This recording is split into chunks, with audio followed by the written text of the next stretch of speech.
welcome to the Sunday morning meeting of the Linden Christian Church. We're here to sing praises to God and to hear a message from His Word that Jim will bring here in a little bit. You know, it's awfully easy to be unsettled these days, especially with all the turmoil in the world, particularly in the Middle East. We have people predicting, it's the end of the age and all that kind of thing. And if you think about the way the Great Awakening started years and years ago, it was Jonathan Edwards preaching out of Hebrews 10:31.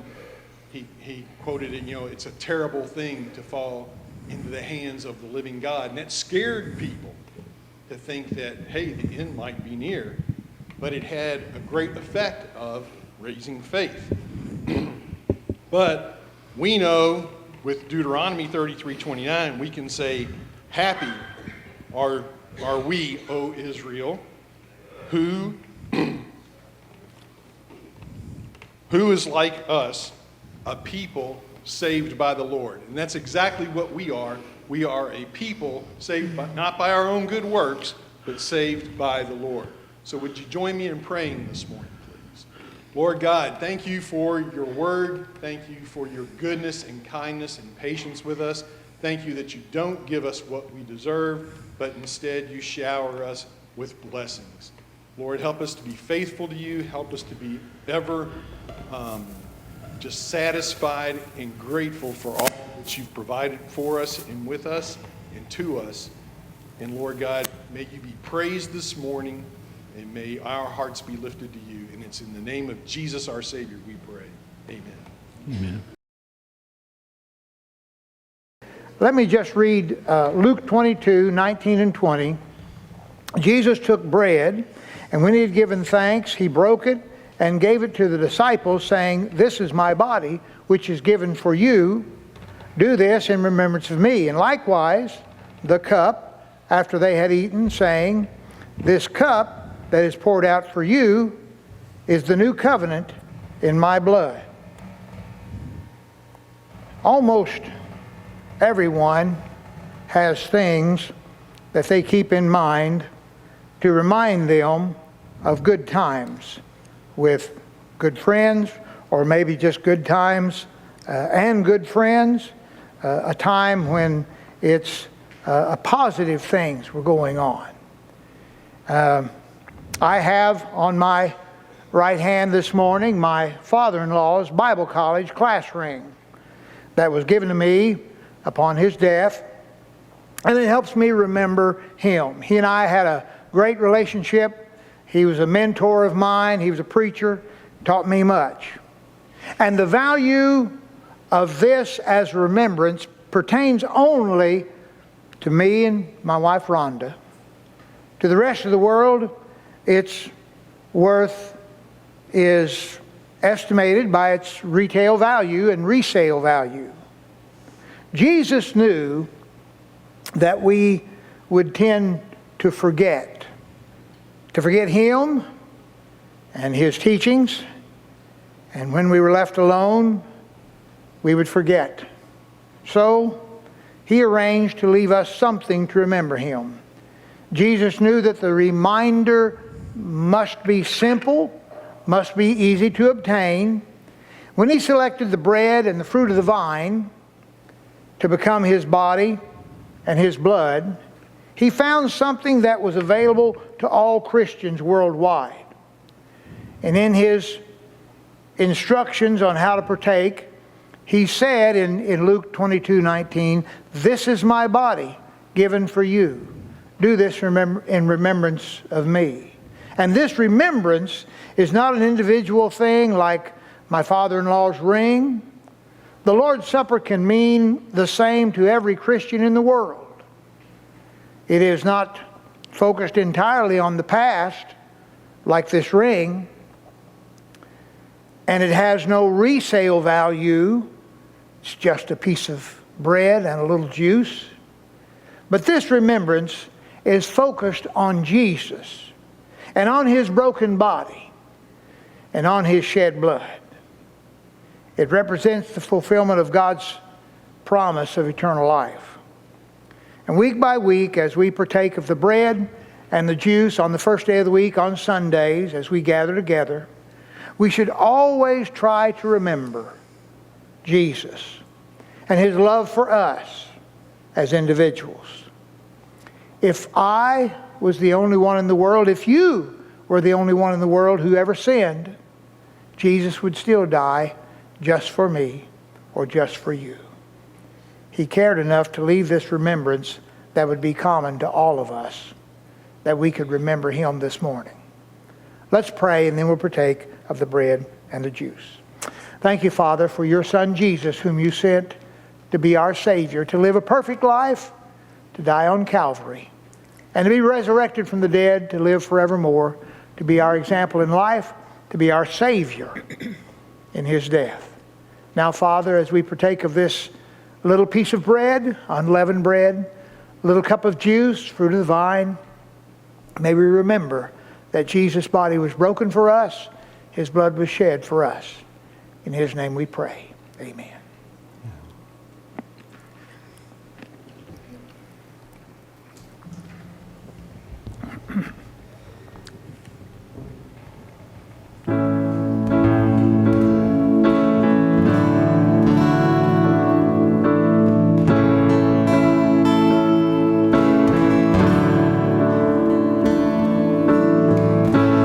All the way my Savior leads me.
praise team. And good for us to be together this morning. Brother Evan's on a little vacation. He'll be back in a few days. And it's my privilege to share with you this morning. And I'm going to read from the Bible, but everything won't be on the screen that's in the Bible. So you may want to pick up your device that has the Bible on it, your phone or tablet, or you may want to get a Bible out of the pew if you didn't bring a Bible. And we'll look at the last book in the Bible, Revelation.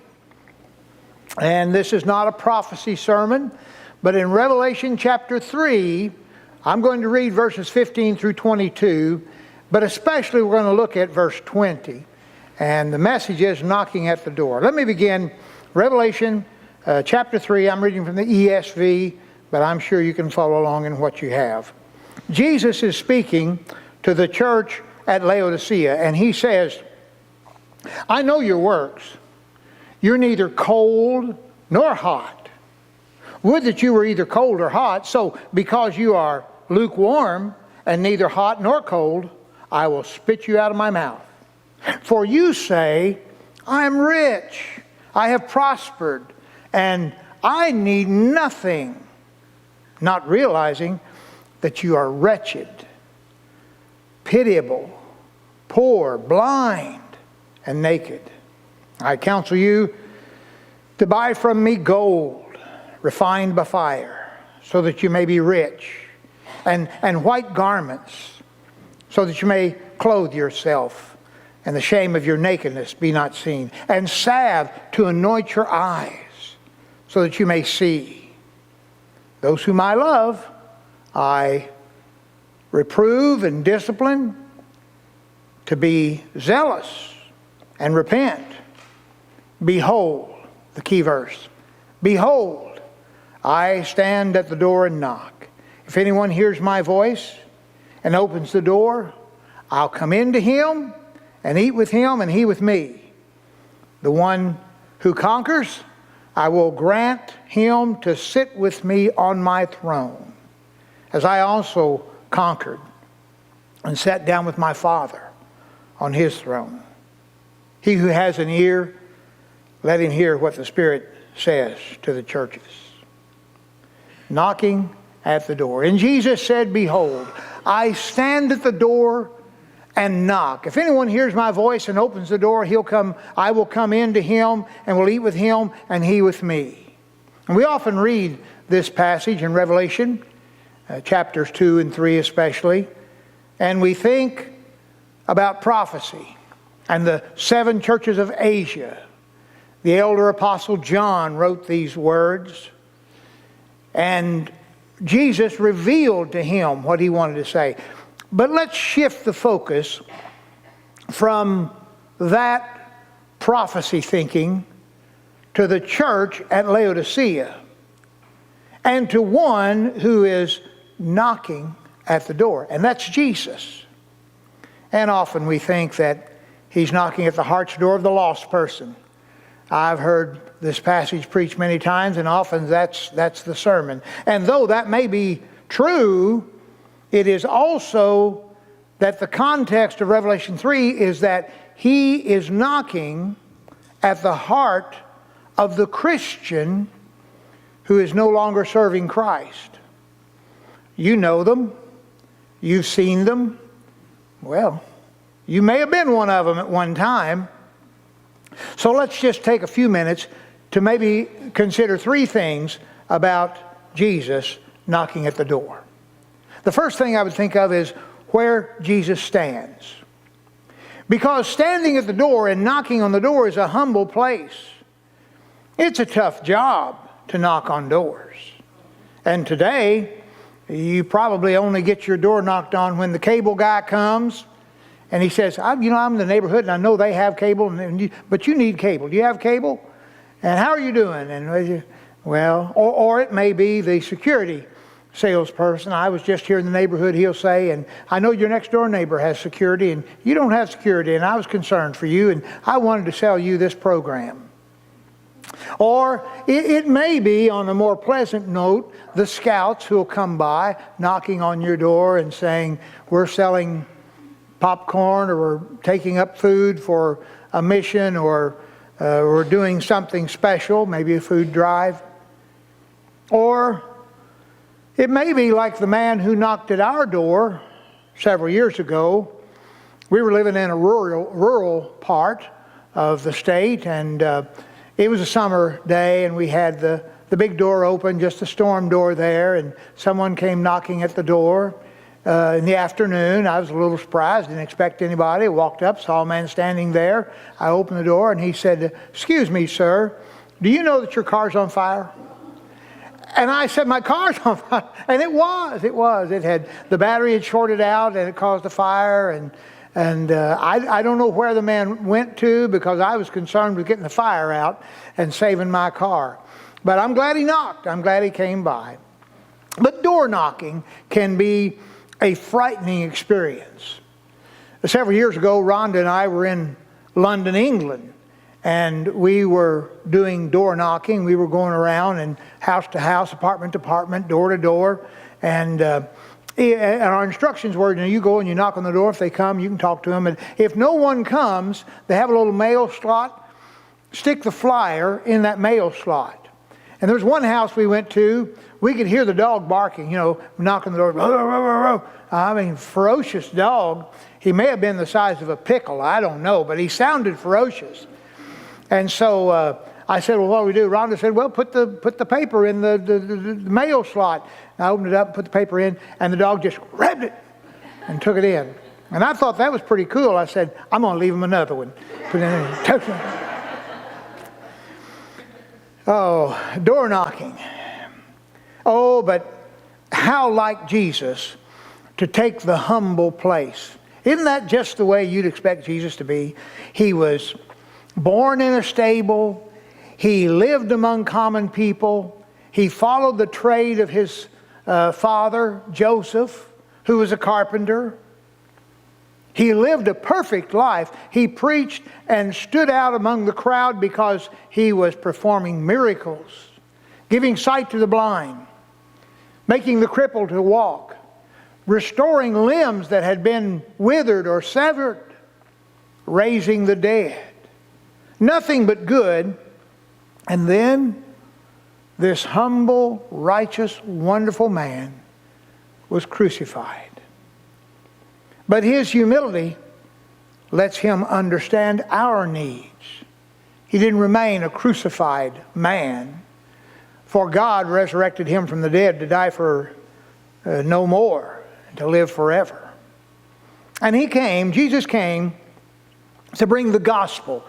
We call the gospel the good news, and it is good news. The good news that you and I can live forever. The older you get, the more you maybe think a little bit about death and what comes after death. Just this past week, we attended a memorial service for one of our members here who had passed away recently. She was 100 years old, and nearly up until the end, she was sound of mind. The body was becoming weak, but her mind was good. And it makes us think about our mortality. 6 or 60 or 100 years old, we're all going to face our mortality. But Jesus came to bring the good news. And he lived the perfect life that we do not live, could not live. And he died for your sins and mine, that he was buried, that he rose again. And how strange, perhaps, that God should knock at your heart's door. But he's knocking.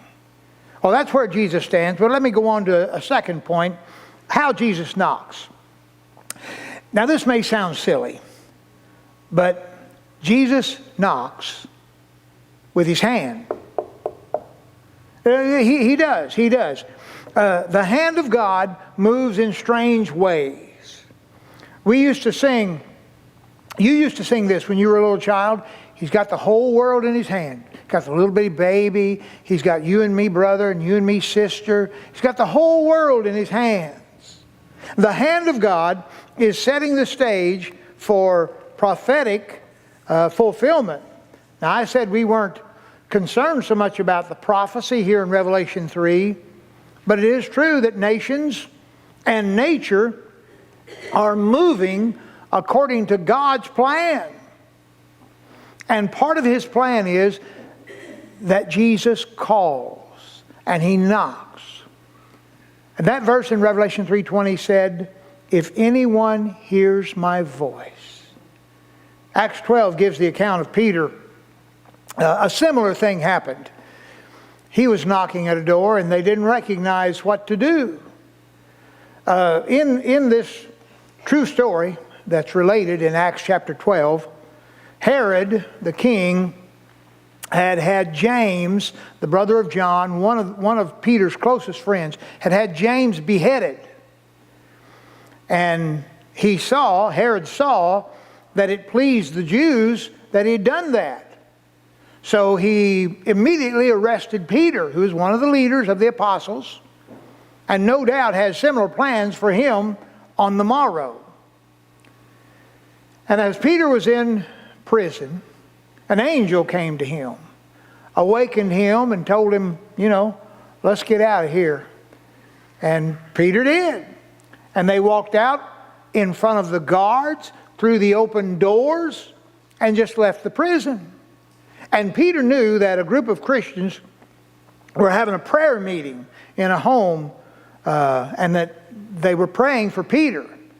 Now, we have prayer meetings a lot in the church today, but this was a serious prayer meeting. They were praying, no doubt, they were praying, God, get Peter out of prison, save him. We don't want him beheaded like James was, his partner in the fishing business, his friend, his fellow apostle. Get him out of there. And so Peter rushed to that home where they were praying, and he knocked on the door. It was common in those days to have a home and then an outer court and a gate at the outer court that would be locked. And it was also common to have a servant girl, about 12-year-old girl, who would answer the gate, answer the knock at the door. And she heard the knock at the gate. She went out and said something like, who is it? Who's there? Who wants to come in? And I'm sure she may have thought, I hope this isn't the Roman soldiers that heard about our prayer meeting and they're going to come in and grab all of us. And this young girl, Rhoda was her name, this young girl answered the knock. Who is it? She must have said. And Peter said, it's me. Let me in. Oh, she recognized Peter's voice. She knew Peter very well. She'd been in the times when they would gather together and he would speak. She knew this was Peter's voice. But she was so excited, because she knew he'd been in prison. She was so excited that she ran into the group and didn't even open the door. And she said, Peter's here. And you know what those praying people who'd been praying for the release of Peter from prison, you know what they said? Oh, it's not Peter. Maybe he has a guardian angel, and the guardian angel's using his voice, and it's the guardian angel. And maybe the guardian angel is going to encourage us to preach, to pray more for Peter. But it can't be Peter. No, she said, I know the voice. It's Peter. Well, it surely isn't Peter. You'd have let him in. Wouldn't you have let him in, Rhoda? Wouldn't you? Well, I don't know. And I imagine Peter must have stood at the door and said, behold, I stand at the door and knock. And finally they let him in and they were surprised. Aren't we surprised sometimes when our prayers are answered? Oh, God help me. Wow, God helped me. What a surprise. But there's Peter. And he's not afraid to stand up for the Lord. Tradition tells us that Peter would have been beheaded or run through with the sword or killed later in his ministry. But tradition tells us that Peter and Paul were both incarcerated in Rome. And because Paul was a Roman citizen, he avoided crucifixion, a terrible, terrible death, painful, lingering death. And we understand Peter, that Paul was beheaded, but Peter would have been crucified. And when it came time for crucifixion, have you heard this? This is the tradition, that he said, I'm not worthy to be crucified like my Lord and Savior. Crucify me upside down. And tradition tells us that they did. Oh, can't you hear Jesus calling? He speaks. And he speaks to us through his word, the Bible. So you need to read it. Need to read it a lot. Need to read it every day. Need to read it every chance you get. Need to read it. You can remember it if you read it and read it and read it. Jesus speaks. And he speaks through his servants, through his ministers of the gospel. There's nothing wrong in listening to several ministers of the gospel. And he speaks through the lives of Christians. Christians, you who are here today, you are a friend to so many. You're a friend to some who have been in the church, who have been following Jesus, but somehow they've just slipped away. And you may be the tool in Jesus' hands to reach out to them. Jesus calls us in love, but also in urgency. You know Jesus is returning one day, and it may be today or tomorrow or next year or not for a long time. We don't know. Time means nothing to God. God created time. Time only means something to us. And we don't know how much time we have. Jesus stands. And he stands at your heart's door and knocks. Which brings me to one final thing. What will Jesus do if you open the door? That verse in Revelation 3:20 that I've been referring to over and over, it says, Jesus says, I will come in. You open the door unto me, invite me in, I'll come in. It's a sure promise. But there is a part that we must do. We must open the door and let him in. The Lord's part is to come in if we will open the door and invite him in. And he says, I will come in. But you may ask, how does Jesus come in? So I invite him into my life. I invite him in. How does he come in? And if I've been a Christian but I've strayed away from it, how does he come in? Jesus comes into your life and my life by his Holy Spirit. You see, God is triune. That is, God is Father and Son and Holy Spirit. And each aspect of God has a job that they must do, things that they do. To be a Christian, we must possess the Holy Spirit. He must live within us. And how, you may ask?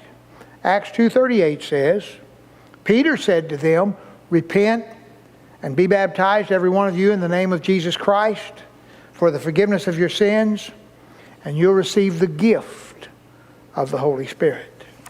The Holy Spirit will live within you. Salvation, yes, we receive salvation, but even more than that, we receive God's Holy Spirit living within us. And when we become Christians, we become partakers of the nature of God. Now, Peter will say later on, as he writes in 2 Peter chapter 1, he says, his divine power has granted to us all things that pertain to life and godliness, through the knowledge of him who called us to his own glory and excellence, by which he has granted to us his precious and very great promises, so that, key point here, through them, his promises and what he has granted to us, so that through them you may become partakers of the divine nature, having escaped from the corruption that's in the world because of sinful desire. Every Christian, all of us, have God's Holy Spirit living within us. As a child of God, your body becomes His temple. It was the Apostle Paul who wrote to the church in Corinth in 1 Corinthians 6 when he said, "Or do you not know that your body is a temple of the Holy Spirit within you, whom you have from God? You're not your own, for you were bought with a price. So glorify God in your body." Yes, Jesus is calling. He's always calling. And once you invite Him in, He's in. It's a decision that everybody has to make. Jesus wants to become my Savior, your Savior, and He does when we invite Him in. But what if you accept Christ? You know people who are like this. They've been Christians. Maybe they've been strong Christians. They've accepted Christ. And then they fall away. They stray away from the Lord. They've been a Christian one time. They said they believed in Jesus. They still believe in Jesus. But they've fallen away. Jesus explained this in a parable. It's a long parable in Luke chapter 15. And we call, you're familiar with this passage, we call this the prodigal son. In this moral story that Jesus relates, a father has two sons. The younger son demands his inheritance, leaves home, but then after he leaves home, he squanders everything. When he's destitute and hungry, starving, he decides to return home, where his father has been praying for him, praying for his return, and longing for his return. But as far as the father knew, at that point, while his son's away, living a sinful life, as far as the father knew, the son is dead. And he's praying, "Oh God, don't let my son have fallen prey to some evil people, and don't let his life already be gone. I pray that he comes to his senses and comes back." And when the father sees his son coming a long distance off, he realizes, that's my younger son. I can tell by the way he stands. I can tell by the way he walks. I can tell by his gait. That's my son. And the father runs to him. And as he nears him, he sees he's in filthy, tattered rags. He has no shoes.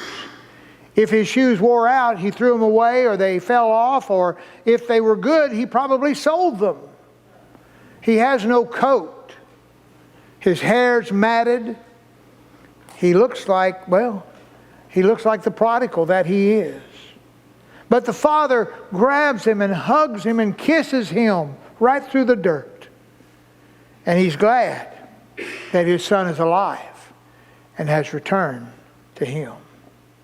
And the term prodigal son has come to mean someone who is spiritually lost and has returned to God, and has returned to the church, and has returned to Jesus after an absence. If you have a loved one who is outside of Christ, then we must pray for them and encourage them to come back to the Lord and back to His church. For Jesus says, "Behold, I stand at the door and knock. If anyone hears my voice and opens the door, I'll come into him and eat with him, and he with me." Well, let's open the door for Jesus. I'm going to close with a word of prayer, and after that our praise team will be leading us in a song of decision. If you have a decision to make for the Lord, if you're not a Christian, certainly we want to offer Christ to you, that you can become a Christian by putting your faith in Him, by confessing that He is now your Lord and Savior, being baptized and living a Christian life. And if there are things in your life that you need special prayer for, come and we'll pray. And if you know of others who are outside of Christ, then let's do our best to pray for them and encourage them and bring them into the realm of Christ. Bow with me and let's pray as we close. Thank you, Father, for salvation that comes through Jesus Christ. Thank you that we can lift up our hearts to you, do your will, and see that we can follow in the footsteps of Jesus. Now be with us, Father, as we turn to this time of invitation, that we might look in our own hearts, that we might think about ourselves of how we need to follow in your footsteps, in the footsteps of Christ, and how we might share our faith with those around us to bring them into Christ or back to Christ. Bless us now, in Jesus' name we pray.